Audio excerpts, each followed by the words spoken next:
ভূত আর রহস্যময় মহিলার গল্প। থাকত নীরা নামের এক রহস্যময়ী মহিলা। সে খুব চুপচাপ থাকত, আর গ্রামের সবাই দেখত রাত হলেই সে একা একা জঙ্গলের দিকে চলে যায়। গ্রামের কৌতূহলী ছেলে রবি একদিন ভাবল, নীরা আপা আসলে কী করে। সেই রাতে রবি লুকিয়ে লুকিয়ে নীরার পেছনে গেল। চাঁদের নরম আলোতে জঙ্গলটা যেন আরও রহস্যময় লাগছিল। জঙ্গলের গভীরে গিয়ে হঠাৎ নীরা থেমে গেল। সে ধীরে বলল, আমি জানি তুমি আমার পেছনে এসেছ। রবি ভয়ে কাঁপতে কাঁপতে সামনে এলো।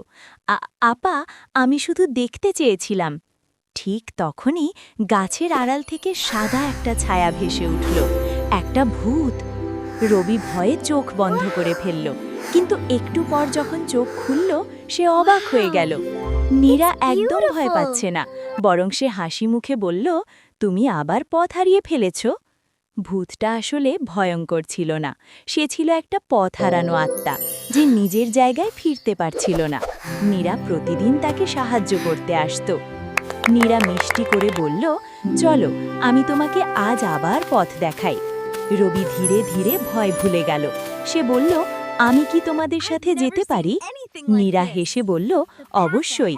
তিনজন মিলে জঙ্গলের ভেতর দিয়ে এগিয়ে গেল। কিছুক্ষণ পর ভূতটা খুশি হয়ে ঝলমল করতে লাগলো, আর ধীরে ধীরে আকাশের দিকে মিলিয়ে গেল। রবি আনন্দে বলল, ও তো একদম ভালো ছিল। নীরা মাথায় হাত বুলিয়ে বলল, সবাইকে দেখে ভয় পেতে নেই, অনেক সময় রহস্যের ভেতরেও থাকে লুকিয়ে ভালোবাসা। সেই দিন থেকে রবি আর ভয় পায় না, বরং সে অন্যদের সাহায্য করতে শেখে। শিক্ষা: সব অজানা জিনিস ভয়ঙ্কর নয়, কখনো কখনো তার ভেতরেও থাকে সাহায্য আর ভালোবাসা। Haven't you subscribed yet? There are fun stories and amazing videos here. Subscribe now!